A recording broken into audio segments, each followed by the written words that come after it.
Microblogging titan Twitter today admitting it's, quote, embarrassed and disappointed after it became victim last Thursday of one of the most high-profile security breaches in recent history. Hackers targeted 130 accounts, reset the passwords, and tweeted a Bitcoin payment scam from 45 of those accounts, including those of former President Obama, Joe Biden, Bill Gates, Elon Musk, and Jeff Bezos.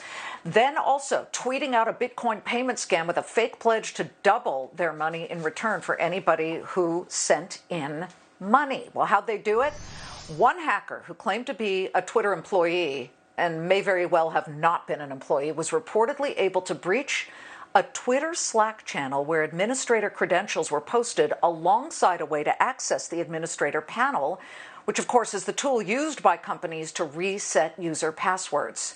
And the rest, as we say, is recent history. But let's bring it to today and the man who for years had zero trust in anything on the internet, so he founded Ping Identity. The company handles billions of accounts for multiple Fortune 500 companies. We welcome Ping Identity CEO Andre Durand in a Fox Business exclusive. Andre, I'm guessing that the chief technology officers and chief security officers of companies around the world got very little sleep this weekend, worrying if, it could happen to their companies. What were you hearing from your clients over the past 72 hours? Well, thank you, Liz, for being here. And certainly cybersecurity is paramount and on everyone's mind right now. We live increasingly in a digital world. I haven't talked to my clients specifically yet about the Twitter hack. There's been a number of conversations, obviously, internally. Whenever these things occur, there is kind of a forensic that goes on within the security community, and everyone is looking at their own security, saying, could this happen to me? In this particular case, obviously, wherever there's value, wherever there's people, wherever there's eyeballs, you're going to find crime and cyber criminals trying to get in, which is why the identity security of the entire industry and the entire world as we live increasingly in a digital world is so incredibly important. I have to ask, Andre, because every time there's a major hack, whether it was Equifax or Target, Home Depot, we do this story. Is your company protected?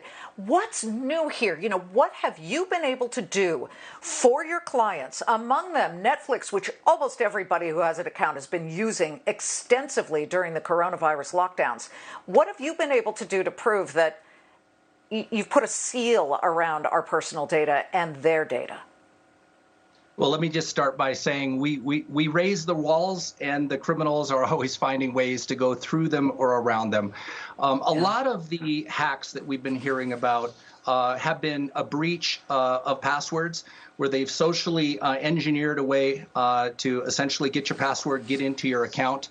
I think there's been a lot of work in recent years, especially around what you described as this particular hack, in protecting the really privileged accounts of the administrators that have access to a lot of very sensitive information. But suffice it to say, what we've been working on as an industry, there's been a lot of work going on in encrypting information that is just sitting there that could be a honeypot for the hackers, as well as focusing on strongly authenticating the user well beyond the password. I mean, ultimately, we'd like to get rid of passwords. They're really the weak link in security right now.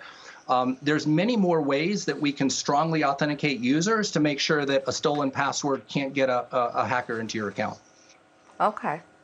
Yeah, I get that. Your stock is doing very well. It's up 57% year over year. The annual low is $12. We can look at it now, but you're now about a $2.5 billion company that people are turning to. I need to get your thought then on TikTok. We knew that we were vulnerable through online shopping sites, but now it's social media, because the New York Times reported regarding the Twitter hack that this so-called lead hacker named Kirk had somehow gained access to the Slack messaging system inside Twitter. So my question to you is this. If you're talking to your clients and they say, well, what about TikTok? Do we tell our employees they can't have that app on work phones? What is your response to that?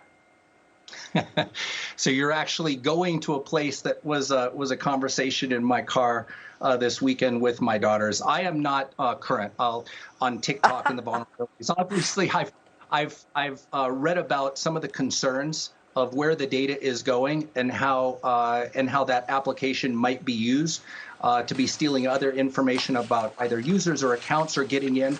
But look, I think we're in an era right now where we need hyper awareness that the criminals can be anywhere, and we can't secure what we can't identify. Which is why it's so critically important that we take identity security seriously.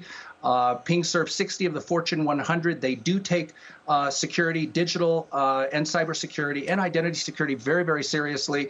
This is going to be, it really kind of is the new battlefront, if you will. We need to protect the accounts of everyone that is both consumers and employees alike, so that we can control ultimately what they have access to. And that's what identity security is all about. Andre, we appreciate it, and good luck to you and Ping Identity. We need companies like you, so thanks very much.